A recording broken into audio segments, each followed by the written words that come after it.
Le croyant, il doit être comme le palmier. Le palmier, tu sens que même s'il y a une tempête, il ne bouge pas. Donc là, on se trouve parmi les palmeraies de Médine.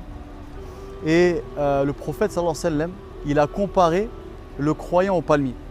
Mathalul mu'mini mathalun nakhla ma akhadhta minha min shay nafa'ak. Donc le prophète sallallahu alayhi wa sallam, il a comparé le croyant au palmier. Ce qui te vient ou ce qui provient de lui, c'est bénéfique. Et en réalité, quand tu regardes le palmier, tu vois que c'est un arbre qui est solide. Il est ancré dans le sol.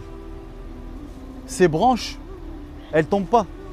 À la différence des arbres de manière générale qui perdent leurs feuilles en automne, les branches du palmier, elles restent accrochées, peu importe les saisons. Et en réalité, ça c'est un exemple. Le croyant, il doit être comme le palmier. Le palmier, tu sens que même s'il y a une tempête, il ne bouge pas. Il survit, peu importe les saisons. Il ne lui faut pas beaucoup d'eau pour justement vivre. C'est des arbres qui poussent dans des lieux arides où il ne pleut pas beaucoup. De la même manière, le croyant, il doit être semblable au palmier. Lorsque les épreuves elles arrivent à lui, il doit rester ferme, solide dans sa foi, comme le palmier. Et quand tu regardes le palmier, on a dit que le prophète il a dit que tout ce qui provient de lui est bénéfique. Et le croyant, c'est dans cet état d'esprit qu'il doit être.